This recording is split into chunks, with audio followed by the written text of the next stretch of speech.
Hey guys, Dantics here. Star Wars Zero Company lets you create pretty much any kind of operative you want. From a clone sharpshooter sniping targets with a pistol to an astromech rolling around blowing up everything in sight. But Zero Company has also a selection of authored companions. These characters come with their own unique talents, and in the case of the Jedi Padawan and Mandalorian Warrior, completely unique kits you can't simply recreate with a custom operative. Now, the great thing about Zero Company is that your handcrafted operatives aren't treated like second-class squad members. They'll banter with their squad, they'll have their own likes and dislikes, develop relationships, and can be every bit as powerful as the authored characters. But these companions bring tools to the battlefield that you simply can't get anywhere else. So, following on from my breakdown of every specialization in Zero Company, today we're taking that one step further. I'm going through every author companion, what we know about them, what makes them unique, how I'd build them, and most importantly, whether they're actually worth taking. If you want the full breakdown of every specialization, absolutely check out that video below. Otherwise, let's get right into it. Kabb is one of the first companions you get access to alongside Trick. He's a Felshi prize fighter, a new species created for Zero Company. After refusing to throw a fight, some gangsters decided to take his arm as punishment. He's since replaced it with a cybernetic one. He speaks in this strangely endearing, rhyming dialect, and Hooks lovingly refers to him as Papa. He starts as the Scoundrel specialization, but you can change that whenever you're back at the den. What you can't change though is his unique talent, Uppercut. And if you aren't planning on using Uppercut, you probably shouldn't be bringing Kabb, because this is legitimately one of the best melee attacks in the game. Once per turn, for 1 AP plus additional AP depending on the distance traveled, Kabb rushes towards an enemy, smacks them for melee damage and sends them flying backwards. But here's the important part. If Kabb kills the target, all the AP you spent using it is refunded. So Kabb can spend the entire 3 AP crossing the battlefield, cave in some poor B1 battle droid's face and get all 3 AP back and continue his turn like nothing happened. And considering scrub enemies like B1s are usually everywhere, you can effectively use them as stepping stones. That makes Kabb one of the most mobile characters in the game. This is why I'd personally change him from Scoundrel to Assault. Assault gives him an additional movement bonus, another melee strike with pushback, and because Kabb is so good at getting himself in position, he can make fantastic use of the Assault's cone-shaped ultimate. Increasing Uppercut's rank mostly increases its base damage, which is nice, but also means you can spend a lot of your focus points elsewhere and use the Assault tree to do the heavy lifting. Soldier is another great option. Soldiers get improvements to melee damage that they can boost even further, and they have a melee attack of their own that can daze. And remember, Uppercut benefits from those melee damage bonuses. So for a relatively small investment, Kabb can become an absolute monster, especially once you unlock dual specializations. But you can also get weird with him, because Uppercut doesn't necessarily have to be treated as an attack. It can be a movement ability. One of the biggest problems Sharpshooter has is repositioning and having enough AP left to fire. Kabb doesn't necessarily have that problem. If there's someone unfortunate standing near the high ground you want, uppercut them, potentially kill them, refund your AP, get into cover and start shooting using your expensive long arm rifle. The same applies to Gunslinger or basically anything that desperately wants good positioning. So while Kabb screams a melee character, you really don't have to play him that way. The world is your oyster. So I've been testing out the new Viture Pro 2 XR glasses, and I didn't expect to be using them nearly as much as I have been. Every time I put them on, I end up saying, I'll just play for another 20 minutes, and then suddenly it's 2 hours later. It's basically like carrying around your own massive private display wherever you go. I've been using them in my bed, at my desk, and honestly, these are coming with me on every flight from now on. The best part is how comfortable they are. They're only 63 grams and the frame is 20% thinner than the previous model. So after a few minutes, you kind of forget you're even wearing them. The screen is ridiculously sharp thanks to the latest Ultra Clarity 3.0 technology. The peak brightness is 1600 nits, which is the highest in the industry. If you're short-sighted, you can adjust the focus right here, built into the glasses. No messing around with prescription inserts. Then there's the Mobile Dock Mini. Snap it onto your Switch 2, plug the glasses in, and you've got a portable gaming setup that fits in your pocket. It even charges while you play thanks to the built-in 10,000 mAh battery. If you're at all curious about XR glasses, this is honestly a pretty awesome place to start because best of all, the price is the lowest it's ever been at $299, and if you pack it up with the mini dock, you can grab the combo for just $378, saving $20 if you follow the link below. So thanks to Viture for sponsoring this video. Alongside Kabb, Trick is one of the first companions you get access to. He's a former clone trooper and longtime companion of Hawks, and he was involved in the mysterious mission that ultimately saw Hawks framed and fired. I'm sure we'll learn more about what exactly happened out there as our bond with Trick increases. He starts as the soldier specialization, but once again, you can change that as soon as you return to the den. What you can't change is his unique talent for my brothers. At rank 1, once a mission, if Trick is downed, he automatically revives at the beginning of the next turn with half his health. The next rank brings him back to full health, the next lets him avoid receiving an injury the first time he's downed, and the final rank is where things get ridiculous. If Trick goes down during your turn, he immediately gets back up and recovers 1 action point, which means he can do stupid things like deliberately run through an enemy's overwatch, knowing that even if they put him down, he's getting back up. So for my brothers makes Trick incredibly difficult to permanently remove from a fight, and one of the best characters for throwing directly into danger. Naturally, that makes you think Heavy as an obvious specialization. Heavy can taunt enemies and soak up a large amount of punishment. Though, at least on normal difficulty, I actually found that Heavy becomes so ridiculously armored that Trick's talent rarely even needs to activate, which raises another possibility. Instead of using his talent to make an already tanky character even tankier, use it as insurance for a risky character. Gunslingers, assaults, scouts, even pistol-based sharpshooters. Basically any specialization that wants to get close enough to the enemy that things could go horribly wrong. Even maybe a medic, because medics revive other teammates much better than the standard specialization. What I wouldn't do is put him into a build that's designed to sit miles away from the action. If Trick never gets shot, you're basically wasting the thing that makes Trick Trick. So if the enemy likes retaliations, overwatch, or locking down parts of the battlefield, Trick is a fantastic operator to send straight through it. Though after saying all that, I made him a heavy anyway, and I just loved it. Jae Mordant is a human disposed or baroness from Shu Toran who wants to see our main antagonist, Fathom, destroyed after they took her home from her. She's also the one who encourages the Republic to hire Hawks and Zero Company to deal with the Infinite Coil. Jae surprisingly starts as an assault, but like Kabb and Trick, you're free to change that whenever you're back at the den.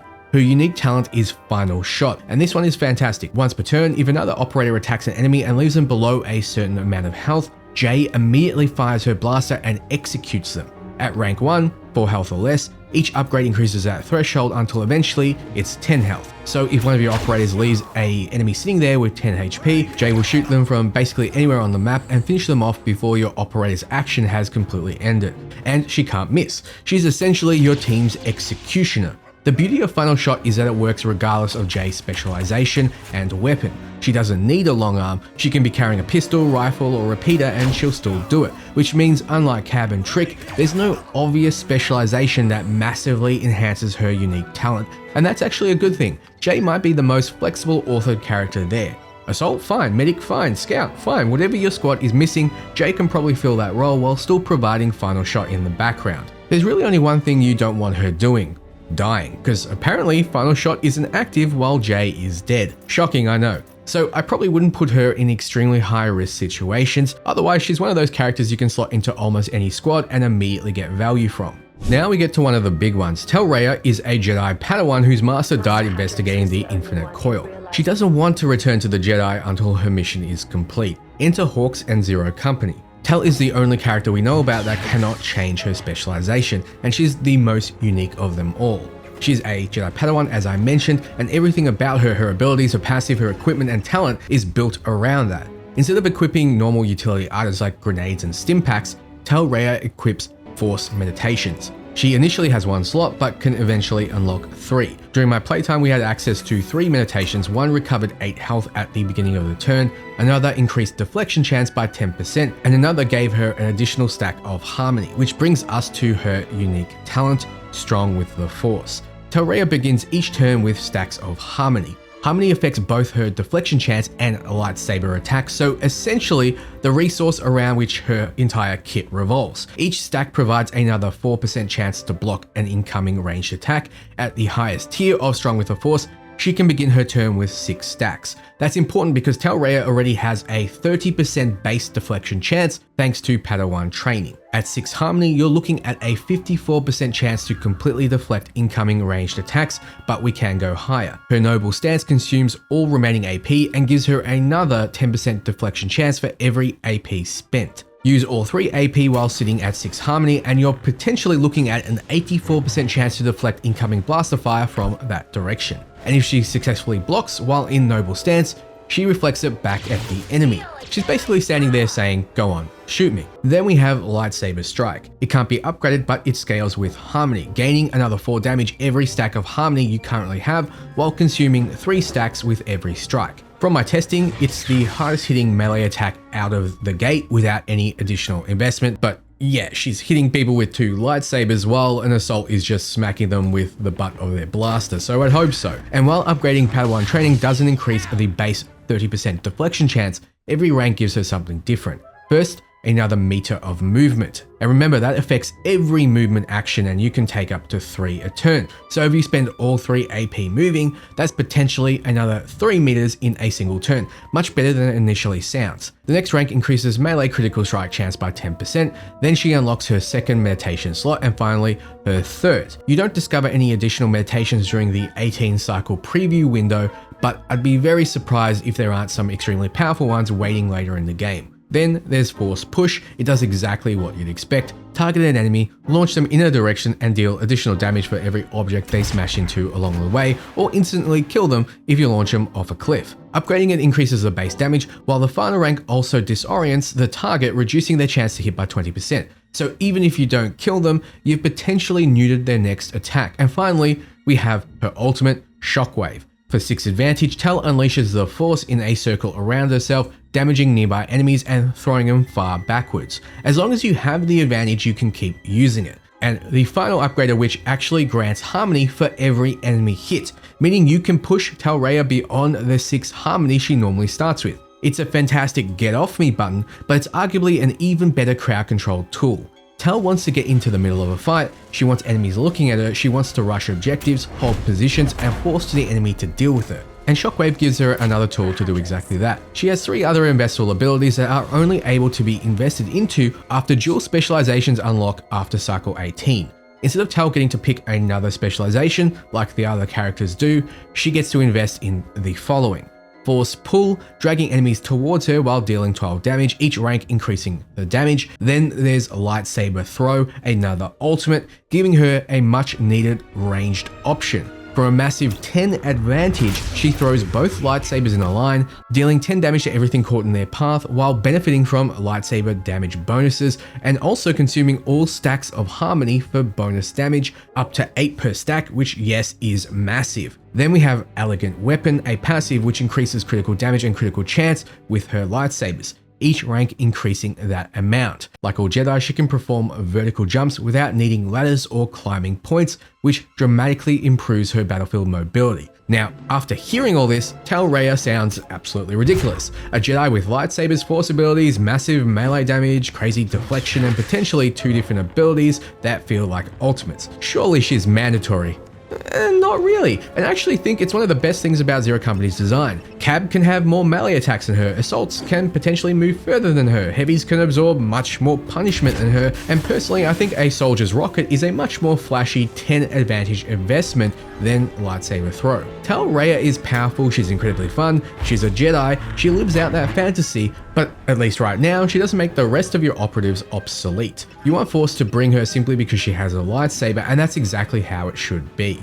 Cly is a mysterious Mandalorian warrior from the ancient clan Verminoth. She's joining Zero Company for one reason: she wants your help taking down difficult bounties, though she won't reveal which. Like Tel, Cly has a completely unique specialization that cannot be changed. She's a Mandalorian warrior. Her Mandalorian armor gives her +3 base defense, meaning she flat out blocks 3 damage from every hit right from the start. She also gets a jetpack, making vertical transitions free, but that jetpack becomes much more interesting when combined with her unique talent, Combat Jump.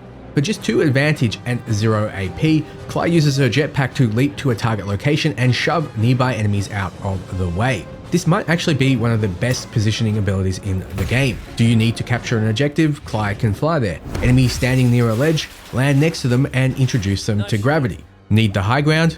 Try it. And because combat jump doesn't trigger overwatch or retaliation attacks, the enemies can't do much to stop you. Upgrades increase the range, while the final rank also inflicts 4 stacks of burning on nearby enemies. The burning itself isn't particularly devastating, ticking for 4 damage, then 2, then 1, but it's essentially free damage attached to an ability you're already going to use. Cly also has Ruthless, giving her +2 critical damage and eventually increasing that to +6. So anything that increases her critical chance, weapon mods, talents, her second specialization, which I'll get to soon, whatever you can find becomes extremely valuable. Then we get to her electrical abilities. Electro Web Dart costs 2 advantage, shocks a single target, halves its movement, and ignores evasion. By itself, it's okay, I guess. The important part is that targets hit by Electro Web Dart can then interact with Cly's ultimate Electro Web Surge. For 4 advantage, Cly creates an electrical blast around herself and a blast around every enemy tagged with Electro Web Dart, and those blasts ignore defense. These abilities really need to be considered together. Individually, they're fairly mediocre. Together, they can be devastating. With 10 advantage, you can tag 3 different enemies with darts, then activate Electroweb Surge, detonating blasts on all 3 around them individually, potentially dealing even more damage if enemies are close enough for those areas to overlap, chaining the burst. Which brings us to Cly's biggest weakness: she's selfish. Exactly like what I expect from a cocky Mandalorian warrior. Almost everything she does consumes your team's shared advantage, and if you're bringing Cly but refusing to let her spend it, you're not really getting the full benefit of bringing Cly. So that's where your squad composition becomes extremely important. Pair her with a scout, which I covered in my specializations breakdown, and you can focus on generating advantage specifically for her. Hell, why not bring 3 scouts and 1 Mandalorian? What could possibly go wrong? Her mobility is fantastic, her critical hits can become nasty, and with enough advantage, she can have some absolutely enormous turns. But for someone who doesn't exactly scream team player, she desperately needs her team. Even Astromechs can help her by feeding her additional action points, letting her fly around the battlefield, unload her weapons, and genuinely become an absolute menace. Remember, making an attack on an enemy using your AP generates, at the very least, 1 advantage, so you can keep flying around. So is the unique Mandalorian specialization a must-have? Absolutely not. If anything, Cly requires more support than Tel, and even with that support, it's not like another specialization, say Gunslinger, can't put out comparable or even greater damage. But if you love abusing positioning, burning through advantage, and setting up one massive turn where Cly goes absolutely ballistic, she's made for you. But then, once you unlock dual specializations, she gains the ability to add any of the 8 to her repertoire, meaning you can make her a sharpshooter, you can make her an assault, hell, you can even make her a scout so she's self-fueling. What I did is I made her a heavy, so you get right up into enemies' faces, you taunt, you take advantage of her extra armor, and you make sure the whole team is safe. So I gave up self-fueling her abilities to make her the ultimate team player. Speaking of fueling, Luco is a sharp-tongued Umbaran who's very much at odds with the Republic, which naturally makes things interesting between him and Trick. But Zero Company isn't technically a Republic operation, so separatists are welcome. I'm particularly interested in seeing how their relationship develops as they fight together and increase their bonds. Luco is unlocked relatively late, around cycle 18 during our playthrough, so unfortunately I didn't get much time to experiment with him. He starts as a sharpshooter, although you are free to change that. His unique talent is Combat Gas. At rank 1 for 2 advantage, Luco gains 2 stacks of sharpened senses. Each stack increases his chance to hit by 5% and his ranged attack damage by 1. 1 stack is consumed every time he performs a ranged attack, and Combat Gas can only be activated once per battle. So essentially, at the beginning of a fight, Luco huffs the good stuff, and for his next several attacks he is significantly more accurate and hits harder. This can be boosted all the way up to 6 stacks. We're talking an additional 30% chance to hit and 6 additional range damage, which is enormous. Now, looking at this, you probably think, okay, obviously he's a sharpshooter, and you wouldn't be wrong, but I don't think it's quite that simple, because almost every specialization benefits from shooting harder and more accurately. Even a medic is going to fire their weapon occasionally, and when they do, making sure you actually land your hit and do respectful damage is extremely valuable. Gunslingers need to land their attacks to trigger some of their bonuses, getting their AP back. Scouts benefit, soldiers benefit, basically everyone benefits, because activating Combat Gas doesn't consume an action point. Luco can activate it on turn 1, reposition, and still fire a long arm for 2 AP.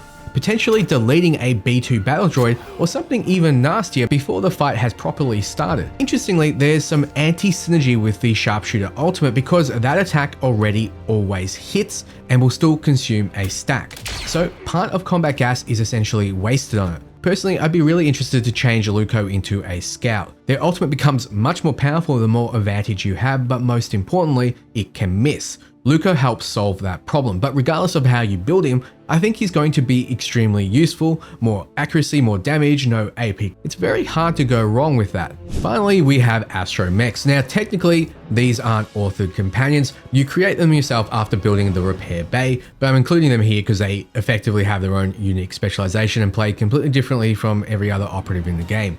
Astromechs can't equip blasters, instead they can carry 3 different utility items and later upgrades give them additional charges for those items. So you're essentially building a rolling support platform filled with grenades, healing and whatever other horrible surprises you can cram inside it. But because they don't have a basic attack of their own, they get something even more interesting. They can give an action point to another operative, and that can be extremely powerful. Have a sharpshooter who desperately needs 1 more AP to fire twice? You use your Astromech. Need someone to travel just a little bit further and capture an objective? Well, you have your Astromech. Have Cly ready to go absolutely berserk and just want to enable the carnage? Yeah, Astromech. They feel incredibly powerful as support characters, and I'm struggling to imagine many squad compositions that wouldn't benefit from having at least one. Of course, you can make an entire squad of Astromechs. I just hope you finish killing everything before the grenades run out. Also note they unlock an extra passive, ability, and ultimate when you unlock dual specializations. So that's every authored companion plus the humble Astromech.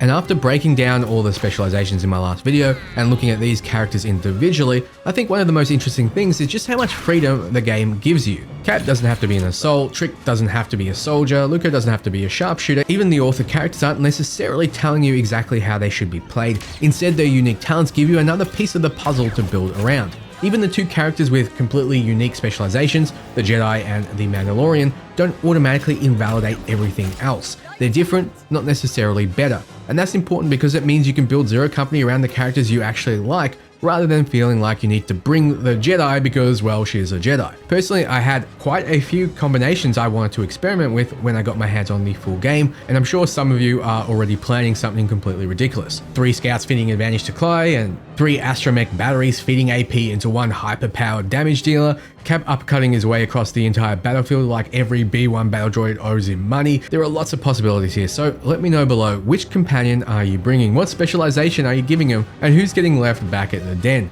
And if you haven't seen my full specialization breakdown video yet, I probably told you too many times now, but that's the best place to start because it'll give you a much better idea of exactly what you can turn these characters into. Thanks so much for watching, and until next time, ciao friends.